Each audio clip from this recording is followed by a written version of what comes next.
kejadian demi kejadian, gempa lagi ya, Sukabumi ya, bencana terus, dan kita selalu diingatkan untuk selalu waspada. Hari ini Bandung hujan ya, sepi yang kebaktian, tapi tetap bisa ngikutin dari rumah ya. Oke, kita lanjutin tentang bodi cita. Nah, bab 4 adalah tentang bodi cita. Setelah kita melakukan pertobatan, maka kita menyadari bahwa ada kemurnian yang masih ada kemurnian yang masih eksis.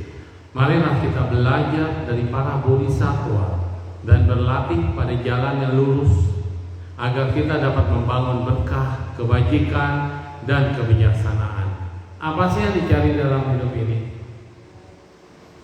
Kita semua maunya hidupnya penuh berkah. Kenapa penuh berkah?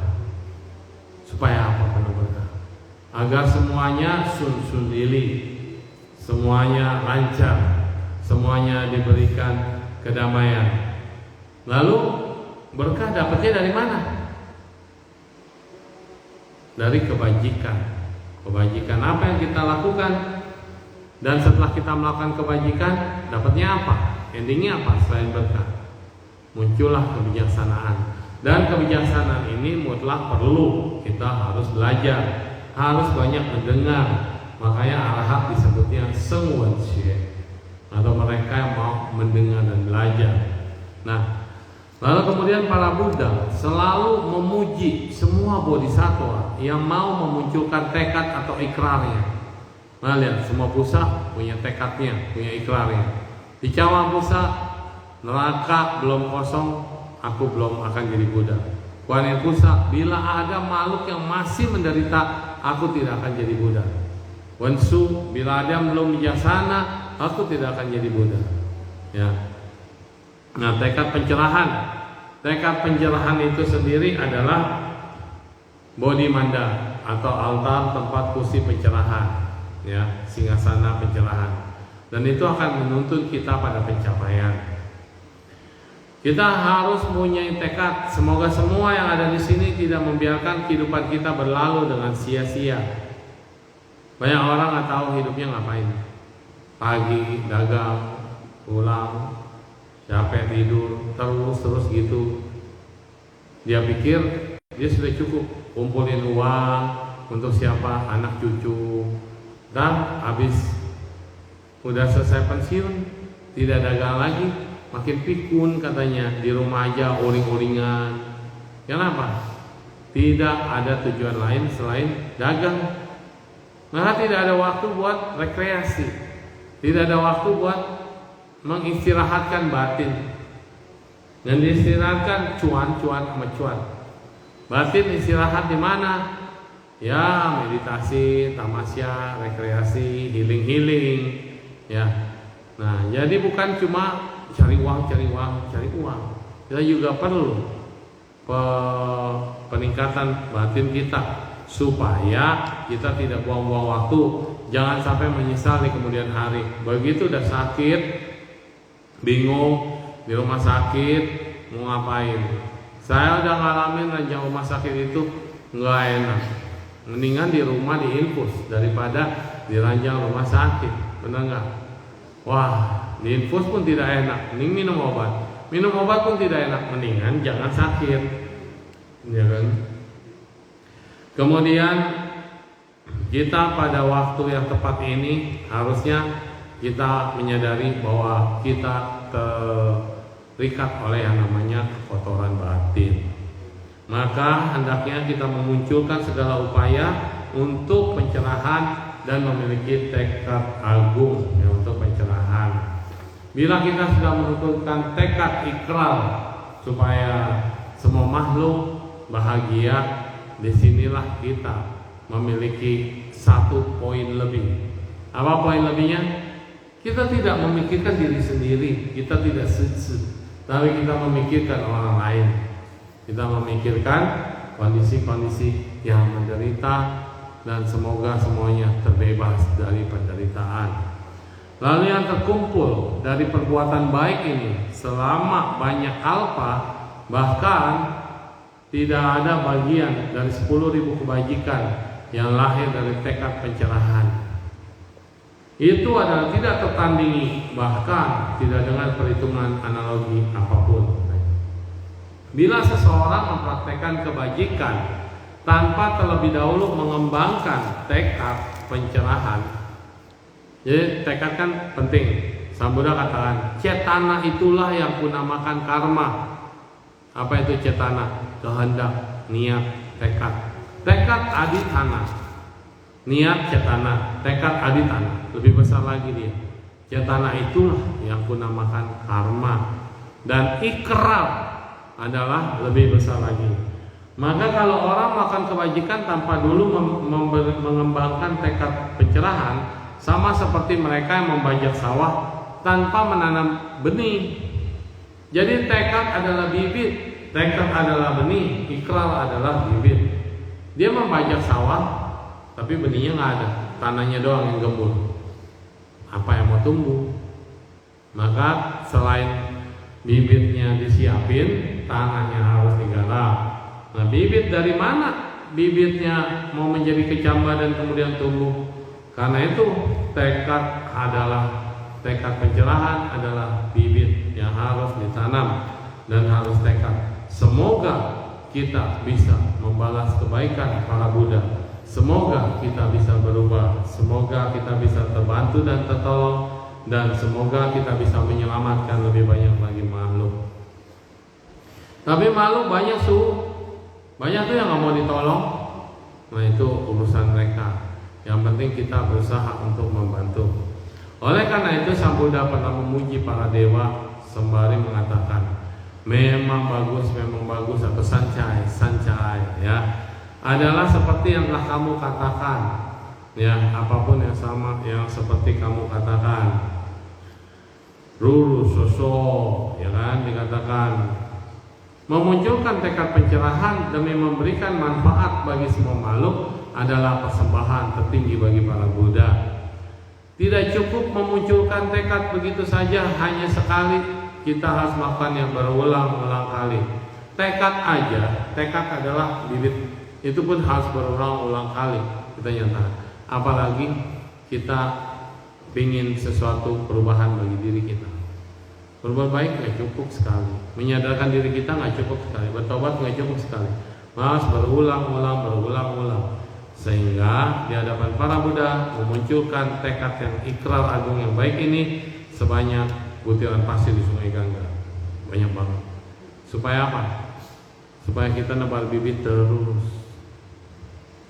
Pencerahan dapat dimunculkan berkali-kali tanpa batas. Lebih jauh lagi, pencerahan tidak hanya bisa dimunculkan di masa antara seorang Buddha yang muncul di dunia, tapi bisa dimunculkan ketika bertemu dengan penasihat yang baik dan bijaksana. Contohnya adalah Bodhisattva Manjusri yang bertekad semoga semuanya mencapai pencerahan.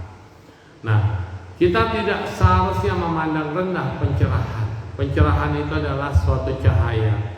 Pencerahan adalah satu pandangan yang menyibak daripada pandangan-pandangan salah, pandangan yang muncul, pandangan yang menenangkan.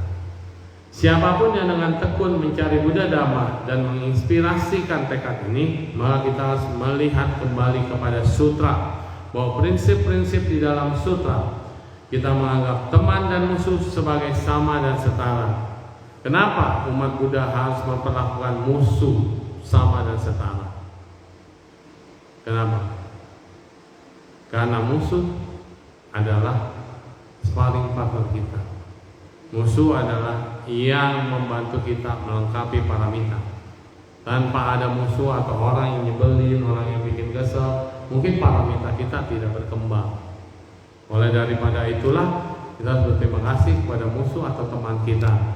Tidak ada perbedaan. Menganggap semua makhluk di alam semesta ini adalah satu, berbagi sifat yang sama. Semoga kebajikan yang dimunculkan ini bisa membawa kebahagiaan bagi semuanya. Terus ada yang harus kita renungi setiap harinya berhubungan dengan kebaikan, adalah orang-orang yang berhubungan baik dengan kita. Siapa aja itu? Yang pertama adalah orang tua. Orang tua adalah yang paling dekat dengan kita, yang memberikan kesempatan bagi kita untuk lahir di dunia ini, yang memberikan kesempatan pada kita untuk berbuat kebaikan, dan yang memberikan kesempatan pada kita agar kita bisa tumbuh besar, batinnya bijaksana dan mencapai pencerahan. Kedua adalah guru. Guru adalah yang membimbing dalam jalan, membimbing dalam bimbingan spiritual maupun batin. Ketiga adalah anggota keluarga, sanak keluarga kita. Dan selanjutnya kita memperluas perenungan kepada semua makhluk-makhluk di neraka. Kita bayangin makhluk-makhluk yang ada di neraka, betapa menderitanya mereka. Makhluk-makhluk yang ada di neraka begitu sulit keluar dari sana, mengalami siksaan yang amat dahsyat, tidak bisa bahagia. Jadi bagaimana kita renungkan sehingga muncul cinta kasih kita terhadap makhluk-makhluk neraka, dan selalu berkata dan berdoa semoga makhluk-makhluk yang tersiksa di neraka bisa berbahagia. Meningkat lagi kita renungkan tentang makhluk-makhluk yang ada di alam setan. Ada setan yang gentayangan, ada setan yang kelaparan, ada setan yang kehausan, setan yang makan dari darah, makan dari kotoran, setan yang tidak bisa makan, setan yang berbulu besar, nah seperti paku, setan yang perutnya besar, kepalanya kecil, dan banyak banget setan yang menderita. Dan kita bayangin lagi binatang, melatih cinta kasih kepada binatang juga akan memberikan efek yang nyata dalam hidup ini. Kalau kita merawat binatang, coba lihat sama orang yang nggak pernah merawat binatang. Saat binatang itu sakit atau saat binatang itu meninggal atau mati, berapa banyak di antara kita yang juga sedih. Kesannya kayak binatang itu adalah orang terdekat dengan kita. Memang nyatanya demikian. Contoh anjing lah yang paling disayangnya. Kita bisa lihat, sebagian orang mengatakan itu haram, tapi bagian tidak haram dia merawat anjing. Nah itu bisa tahu banget anjing sangat sensitif. Dia lebih peka. Majikannya sakit dia tahu, majikannya sedih dia tahu, dia berusaha menghibur. Yang paling setia binatang, ya itulah binatang itu. Sampai nanti dia meninggal, sedih banget rasanya kehilangan itu, ya. Nah itu dia.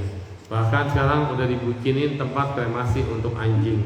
Walaupun binatang, tetapi mereka adalah orang yang berjodoh berada di samping kita, yang membantu kita, menjaga kita, mengingatkan kita, menghibur kita. Demikian juga dari binatang-binatang lain. Lalu kita memperluas lagi renungan kita kepada para dewa di surga, para malaikat yang ada di surga. Kita bayangkan kehidupan di sana seperti apa bahagianya, seperti apa kondisinya. Ini harus dibayangkan dan terus dipancarkan cinta kasih. Semoga para dewa tetap berusia panjang supaya mereka tetap bahagia, ya. Dan pertapa kita bayangin lagi pertapa para biku, para anggota sangga, apakah mereka bahagia, mereka memperoleh berkah, dan juga semua makhluk. Dan selanjutnya kita perenungan terhadap seluruh umat manusia. Kayak saat ini sekarang terjadi gempa, bencana, kita bayangin, kasihan. Seandainya kita yang tertempa musibah, mungkin kita juga tidak tahu harus gimana, sudah pasrah dan sudah malam kedinginan, waktu hujan kehujanan, panas kepanasan. Jadi kita menimbulkan rasa syukur. Apa yang bisa kita bantu ya kita harus bantu. Ini menimbulkan bentuk cinta kasih kita. Dengan mengingat itu kita selalu mengingat tekad pencerahan. Dengan mengingat tekad pencerahan kita selalu bersyukur bahwa kita mungkin mampu untuk menyelamatkan semua makhluk dari penderitaan. Pikiran awal sangat menentukan. Pikiran pada saat mau memulai, mau berpikir. Banyak orang mulutnya manis, pikirannya belum tentu manis. Pikiran awal bisa jahat atau pikiran yang muncul banyakkan halah kayak gini gitu, ya. Kita lihat. Sehingga pikiran pertama bisa meluas ke dalam pikiran kedua, lalu masuk ke pikiran ketiga dan selanjutnya. Karena pikiran kita sangat cepat. Baru mikir ini sudah muncul yang lain. Bikin yang begini langsung mikir yang lain. Mikir satu sisi, mikir lagi yang lain. Nah inilah yang disebut dengan kekuatan pikiran sangat dahsyat. Ya. Kebaikan kita akan merupakan bibit. Biarkan pikiran baik kita terus menguasai pikiran kita seterusnya. Jangan sampai pikiran kita penuh dengan emosi, pikiran kita penuh dengan yang negatif. Dan kita bayangkan para makhluk yang berada di semua arah, mulai dari arah timur dulu. Para makhluk yang ada di timur, atau mereka yang hidupnya di bagian timur, kita bayangkan mereka adalah seperti orang tua kita, seperti ayah kita, dan seperti ibu kita. Semoga yang di timur seperti ayah berbahagia, dan yang hidup di barat seperti ibu semua bahagia, dan semua makhluk yang berada di selatan seperti kakak kita, makhluk-makhluk yang berada di utara seperti adik kita, dan semua makhluk yang berada di bawah seperti kakak perempuan kita, makhluk yang berada di atas seperti guru kita. Dan semua ini adalah makhluk-makhluk yang tentunya tersuci, tercerahkan, sehingga pikiran kita bisa terus memancarkan ke segenap penjuru, keenam penjuru dengan kebaikan.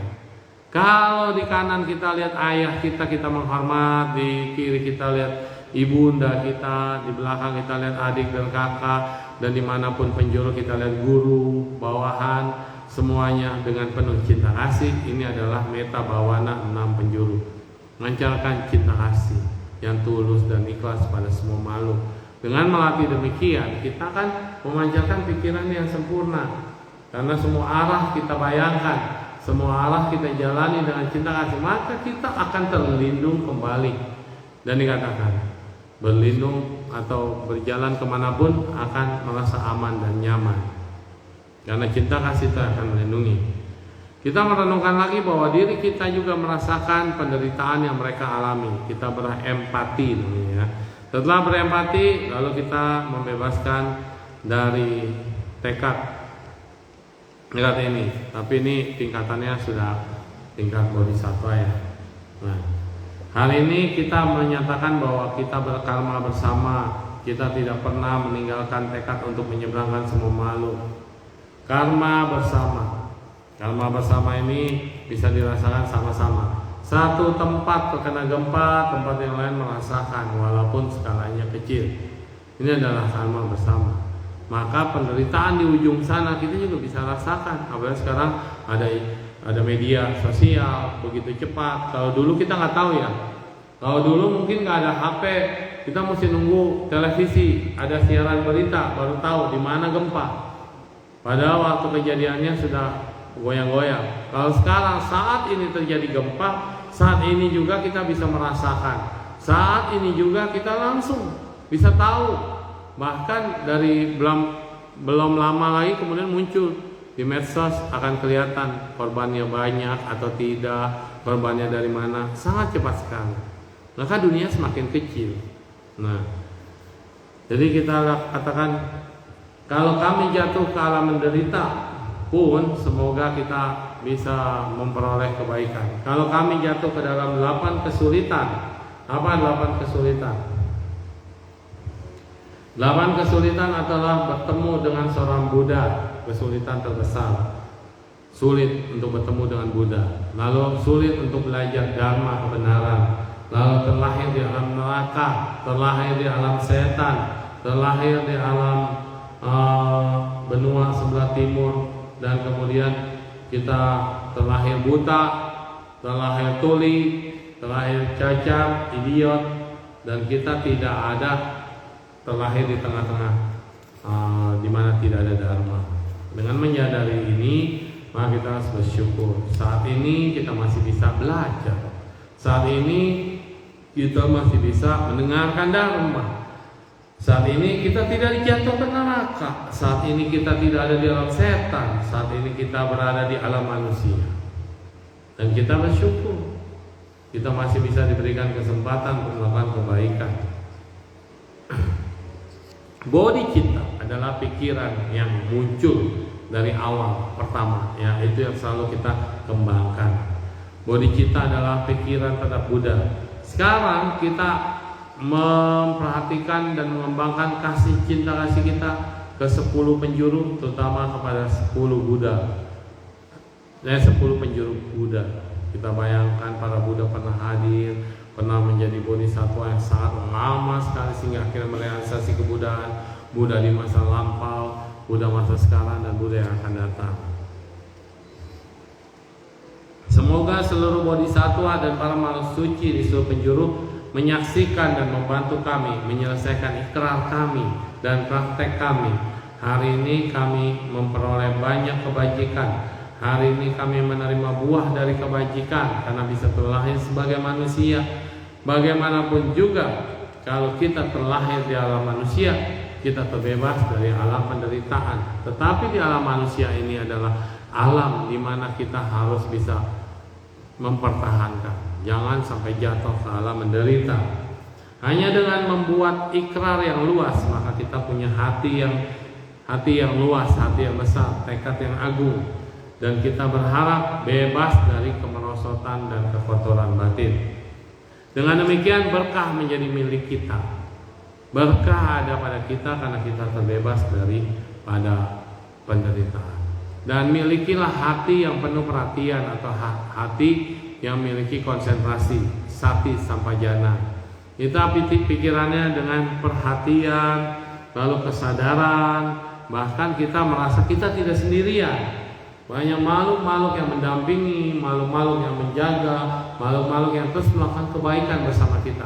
Ketika kita sedang berdoa, kita sedang meditasi, ketika kita sedang berbuat baik, mereka ikut bahagia.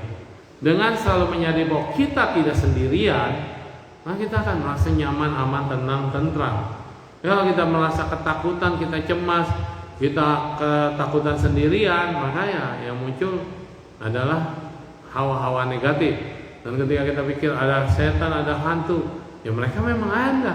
Tapi kita pikirkan, kita membuka pintu untuk mereka, dan mereka akhirnya senang menggoda kita atau jahilin kita, ya. Maka pikiran yang manunggal harus dijaga.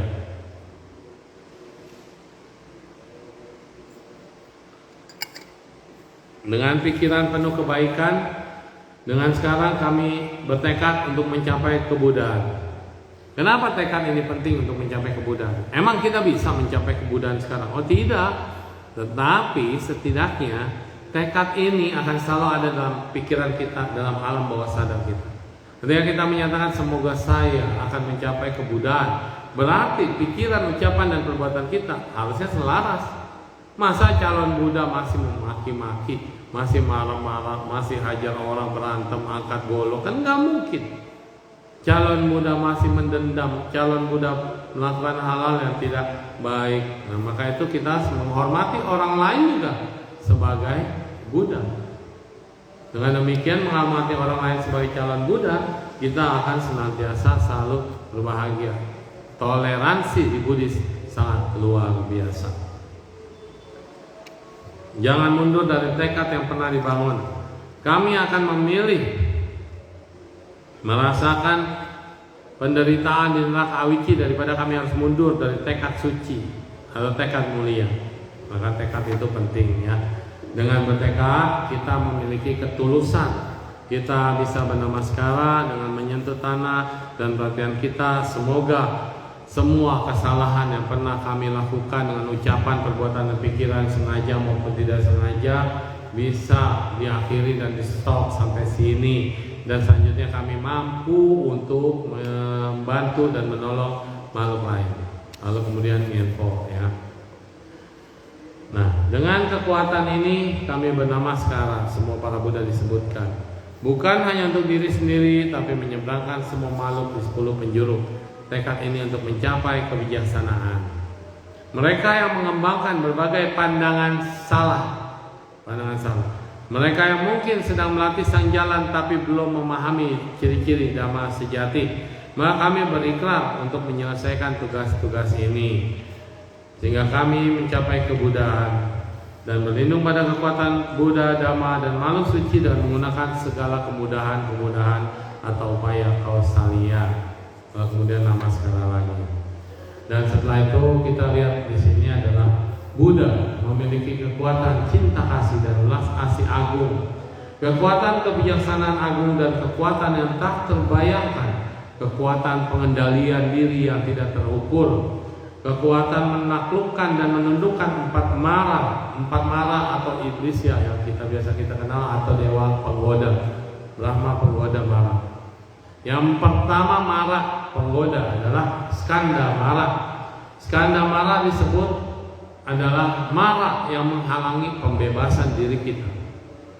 Mara ini ada dalam diri kita, kemalasan lah, pikiran buruk lah, ini adalah mara atau penggoda yang menghalangi kita mencapai pembebasan.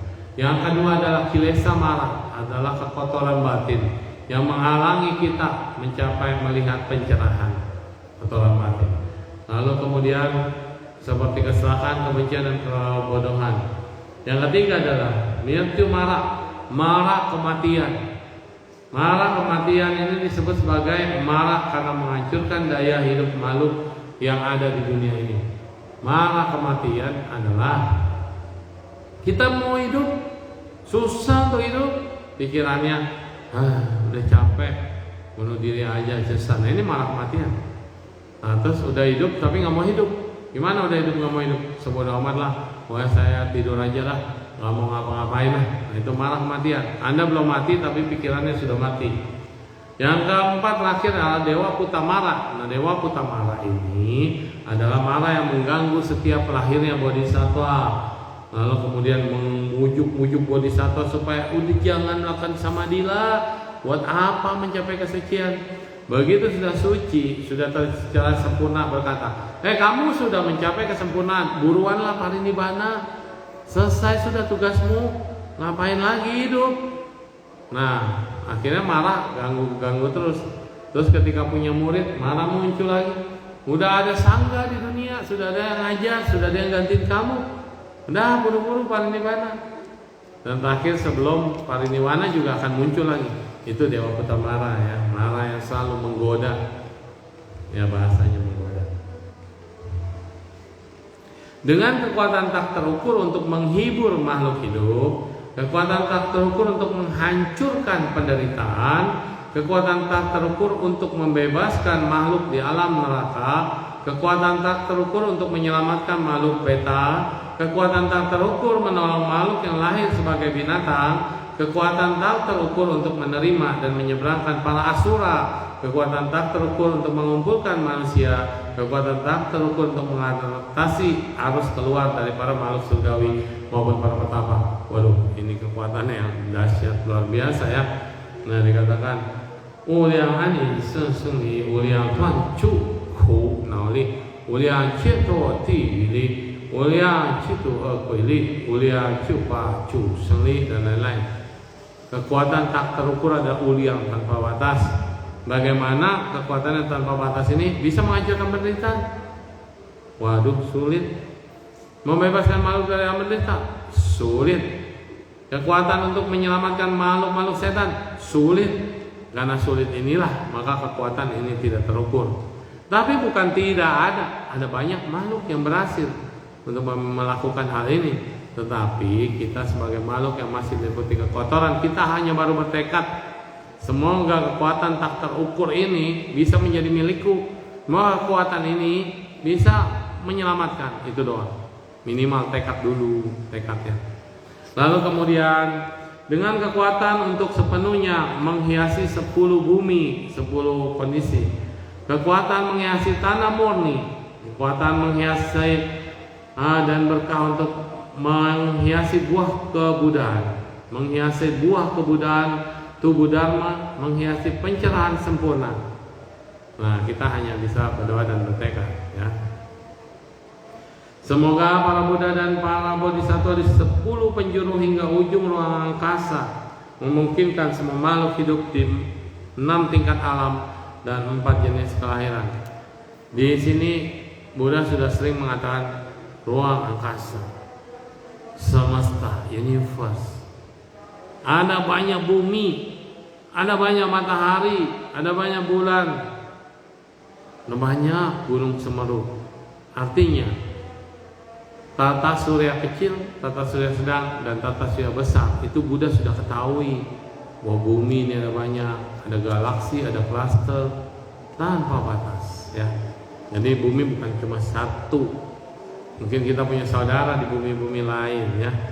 Kami sekarang menyatakan ikrar bahwa semuanya makhluk yang terlihat atau tidak terlihat, teman maupun musuh, bukan teman maupun bukan musuh, dengan atau tidak dekat, semoga dimanapun mereka lahir, mereka dapat berbahagia dan tidak mundur dari tekad mereka. Ini semua adalah tekad ikrar dari bodi kita. Tekad dan ikrar ini selalu membuat kita tercerahkan ya. Jangan patah semangat. Tekad dan ikrar akan membuat kita menjadi lebih bersyukur. Halo malam, sebaiknya kita berikrar bahwa kehidupan, dalam setiap kehidupan, semua waktu dan tempat kita bertemu dengan para Buddha, para bodhisattva, para guru suci, para makhluk suci, dan kita bisa berjumpa dan ketemu dengan guru-guru acarya, dan kita bisa selalu bertemu dengan teman-teman sahabat sejati, dan bisa terlahir di negara yang kuat, negara yang baik dipimpin oleh pemimpin bijaksana, bisa bertemu dengan Buddha Dhamma, bisa terlahir di tanah Buddha, dan kita berikrar dan bertekad bahwa kita bisa mencapai pembebasan sejati dengan menjalankan Seuliangsin 4 batin tanpa batas atau Brahma Wihara, yaitu Maitri, Karuna, Mudita, Upekha, cinta kasih, ulas asih, happiness atau joyfulness, dan kemudian keseimbangan batin. Dengan tekad ini kami menyatakan perlindungan kepada Tri Ratna di 10 penjuru hingga ruang angkasa, sehingga kasih sayang dan ulas asih kami tanpa batas bisa menyentuh siapapun dan merasa nyaman dengan tekad yang kami lakukan pada hari ini. Nah, intinya cuma tekad dan tekad ikrar. Kami bertekad dari kehidupan ke kehidupan, semua waktu dan tempat, semua makhluk yang melihatku bisa mencapai pembebasan ya. Nah, kita bertekad bahwa kehidupan ke kehidupan, semua mereka yang melihat dan mendengar kebahagiaan dan dengan nama Buddha selalu bahagia dan tidak pernah mendapat penderitaan. Kekuatan tekad ini akan menjaga kita dari segala fitnahan, dari permusuhan, dari pikiran yang tidak bijaksana, dan kita membayangkan diri kita seperti anak Buddha yang bernama Rahula, yang selalu dijaga oleh para Buddha dan para bodhisattva. Karena kita semua adalah anak-anak Buddha yang baik, bebas dari bentuk-bentuk dan pikiran jahat. Oleh karena itu, cinta kasih dan welas asih adalah pandangan yang sudah paling benar. Ditambah dengan kebijaksanaan sehingga kita menjadi seimbang, akan menghapuskan segala macam kebencian dan kebodohan batin. Maka daripada itu, nyatakanlah ikrar ini setiap hari, setiap saat, agar semua bisa mendengar doa kami, semua bisa memiliki kesempatan untuk terlahir di tanah suci para Buddha. Dengan demikian kita selalu bersyukur. Nah, ini adalah tentang ikrar ya. Sekarang kita masuk ke, tanpa sadar udah masuk ke bab ke-6, 4, 5, 6. Bab 4 adalah bodhicitta, bab 5 ikrar atau tekad aditana, bab 6 adalah tentang Wesyang atau pelimpahan jasa ya. Hari ini 3 bab. Pelimpahan jasa. Kami menyatakan bahwa segala sesuatu yang telah kami lakukan dengan ucapan, pikiran, dan perbuatan ini akan menuju pada proses kesempurnaan, dan semoga semua makhluk melimpahkan jasa kebaikan mereka dari masa lampau, masa sekarang, dan masa yang akan datang. Kami memunculkan ketulusan yang terdalam bernama sekarang, dan sekarang pikiran dengan tekad pencerahan dipenuhi oleh kebahagiaan yang tidak terkira. Dengan ketulusan yang mendalam, kami bernama sekarang mendoakan dan melimpahkan jasa kebaikan kepada semua guru-guru di masa lampau, semua guru-guru di masa sekarang yang akan datang, kepala negara, semua pemimpin-pemimpin negara, semua orang tua, semua guru, semua sesepuh, sanak keluarga selama berkalpa-kalpa di masa yang lampau, yang tidak ada awal dan tidak ada akhir. Dan juga kita berdoa untuk melimpahkan jasa kepada Dewa Pelindung Dunia, makhluk yang tidak kasat mata, yang melindungi dan memegang teguh mereka yang baik, Raja Naga, para dewa, dan serta semua makhluk di masa yang lampau, masa sekarang, dan yang akan datang. Semoga mereka memiliki cinta kasih dan belas asih. Mereka seperti ayah bagi kami yang berada di dunia ini, dan seperti ibu yang selalu menjaga kami. Nah, ini adalah ditekadkan dan didoakan semuanya. Satu-satu didewakan. Sang Lokanata, Guru Agung dan Mulia, dengan penembusan kebijaksanaan yang luar biasa, Raja di antara semua makhluk suci, ia bermanifestasi di seluruh 6 tingkat alam dan 10 penjuru. Kepadanya mahkota yang menonjol dengan cahaya yang cemerlang mentari. Wajahnya sempurna bulan purnama, dihiasi dengan rona emas yang indah. Tindak tanduknya dalam gerakan atau keheningan lurus dan terhormat, selalu damai dan tentram. Kebajikannya menakjubkan, menggoncang ribuan dunia, menakutkan bagi si marah si jahat.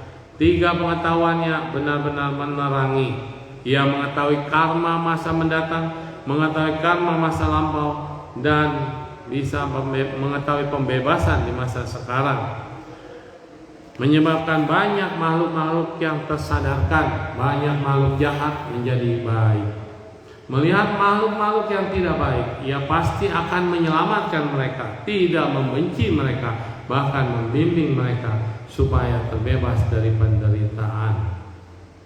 Ia telah mengarungi lautan kelahiran dan kematian untuk menyeberangi semua makhluk. Beliau yang layak diberikan persembahan, yang telah mencapai penerangan sempurna pengetahuan serta tindak tanduknya, sempurna menempuh sang jalan ke nirwana, pengenal segenap alam, pembimbing manusia yang tiada taranya, guru para dewa dan manusia yang sadar, yang patut dimuliakan. Nah, ini kalau di Mayana kita selalu baca di Pasepako, Tajan Hewan ya.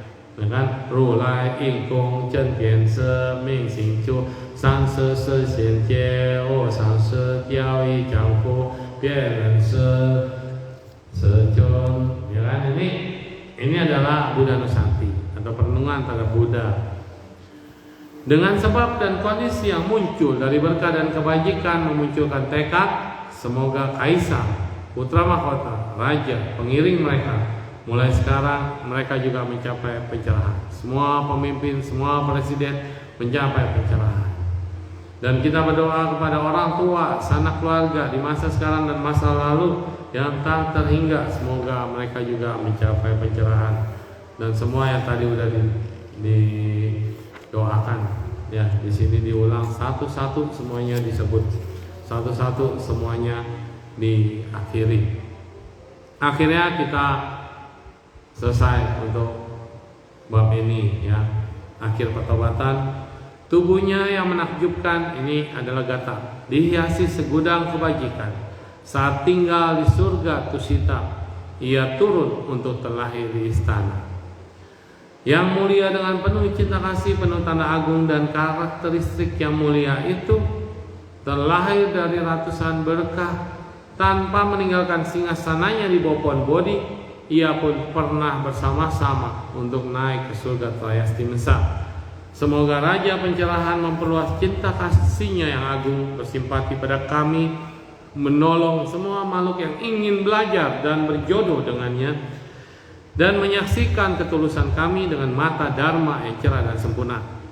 Mata itu ada banyak. Yang pertama mata daging, terus kemudian mata dewa, mata kebijaksanaan, mata Buddha. Ya, nah mata Buddha adalah mata yang sempurna. Setelah persamuan ini, semua telah memulai dan mengakhirinya dengan ketulusan. Semoga kami memiliki tekad yang baik untuk mencapai kebebasan. Semoga 2 rintangan karma, baik rintangan kebenaran dan rintangan nafsu,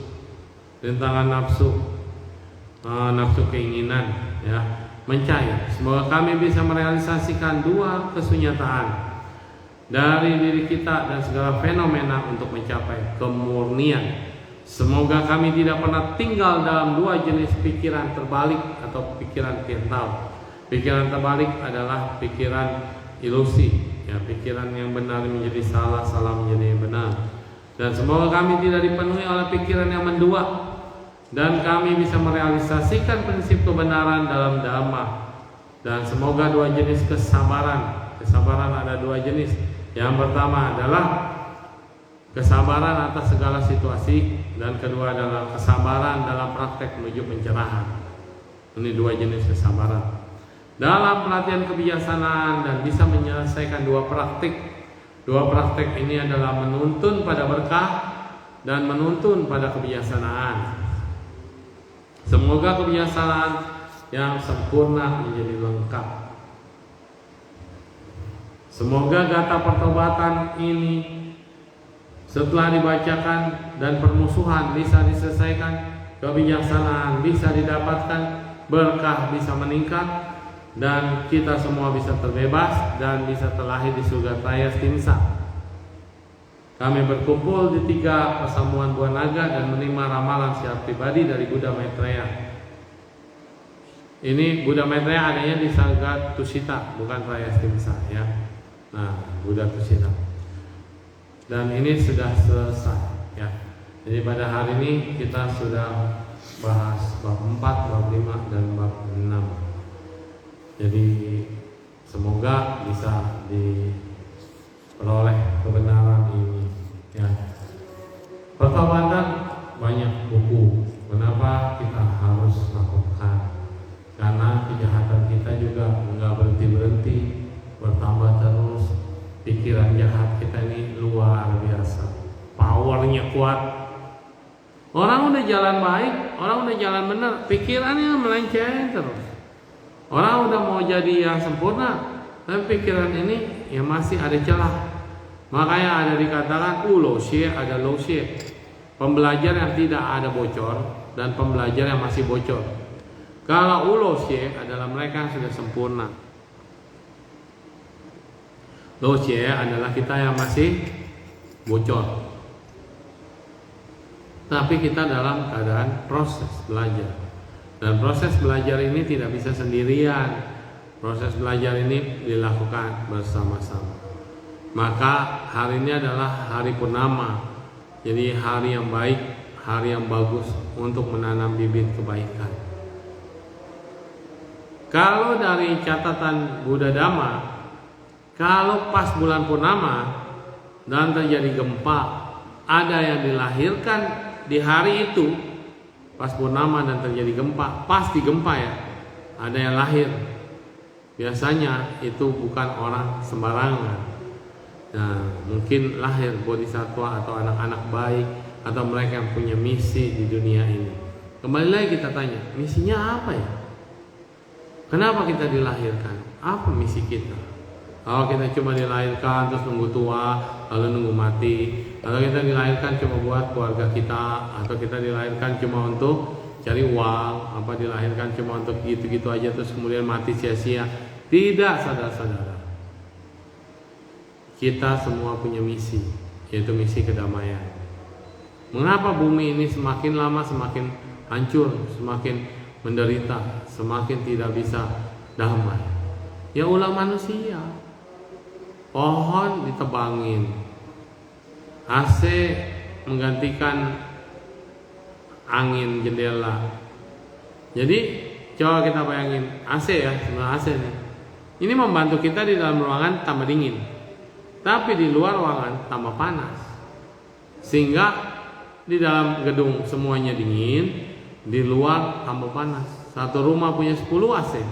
Berarti udara di luar tambah panasnya berapa banyak? Pernah ngeliat di outdoor nggak? Kita berdiri di outdoor, baju basah aja langsung kering itu. Kalau ditaruh di situ panas dan anginnya kencang, sehingga global warming udah ada depan mata. Salju efeknya apa? Salju mencair. Salju mencair, air laut naik. Nah kalau Anda tinggal di Pantai Mutiara atau di Peak, Anda bisa perhatikan air laut lebih tinggi daripada daratan. Nah, sekarang di mana-mana banjir. Negara padang pasir juga ada banjir sekarang. Dulu mereka menginginkan ada oasis, ada air, ada oase ya. Tapi sekarang bukan air lagi yang datang, banjir. Nah, yang tadinya salju sekarang malah berkurang salju. Ya, negara-negara yang tadinya nggak ada salju bisa jadi ada salju. Semesta ini berubah, iklim berubah, fisik berubah, dunia kita bergoncang. Nah, sehingga kita manusia pada saat ini juga harus menyadari, apalah kita, siapalah kita yang kecil ini. Sekali angin puting beliung datang, usut hilang kita langsung. Gedung yang tinggi aja bisa amburadul angin puting beliung. Sekali tsunami, habis kita. Sekali gempa, habis juga. Maka dikatakan zaman dulu ada orang yang jahat banget, penghuni calon neraka Awici. Gimana cara meninggalnya? Gimana Dewa Data meninggal? Ternyata bumi bergerak, pecah, jalan jadi pecah, daratan jadi pecah. Jadi ketika pecah itulah terbelah, kita masuk ke dalamnya dan masuk ke dalam bumi. Itulah penghukuman Awici. Zaman dulu ceritanya begitu. Jadi kalau sekarang kebetulan ada saudara-saudara kita pas gempa ini bumi terbelah dan dia masuk tidak tertolong, ya semoga mereka bisa terbebas dari penderitaan neraka Awici. Kita selalu melimpahkan jasa. Kita selalu mengembangkan pikiran penuh cinta kasih dan kasih sayang. Semoga dan semoga. Tapi semoga aja nggak cukup. Harus ada actionnya. Gimana membantu? Ya yang kita bisa bantu. Bisa pergi ya pergi, bisa menyalurkan dana ya silakan, bisa berdoa juga silakan, atau bisa dalam hati menjaga diri sendiri, menjaga orang yang kita cintai sekarang, dan menjaga lingkungan kita, menjaga negara ini. Jangan nambah kejahatan, menjaga ucapan, menjaga pikiran. Karena bumi ini sudah panas, ditambah dengan ucapan yang panas, ucapan yang pedas, ucapan yang menyakiti, tambah lagi dengan hoax, di mana-mana banyak hoax, berita-berita, baca beritanya, amal lihat judulnya nggak sama, dan lebih berprovokasi, memanas-manasi orang. Nah, janganlah kita menggunakan pikiran kita, ucapan kita, dan badan jasmani ini untuk hal-hal yang tidak baik. Ya, oke, rasanya udah cukup. Ya, semoga semuanya berbahagia, semoga semuanya sejahtera. Kita akhiri dengan melimpahkan jasa. Semoga semua korban bencana bisa teratasi. Semoga semua yang menderita bisa terangkat dan terlahir dalam bahagia. Semoga semua bisa menjaga diri masing-masing. Semoga semua bisa menebarkan bibit-bibit cinta kasih, kasih sayang dan rasa kasih. Semoga bumi kita aman, tentram, sentosa, sejahtera. Semoga tidak ada lagi bencana alam. Semoga kita semua selamat, terbebas daripada penderitaan. Tadi ada Om Gate Gate Para Gate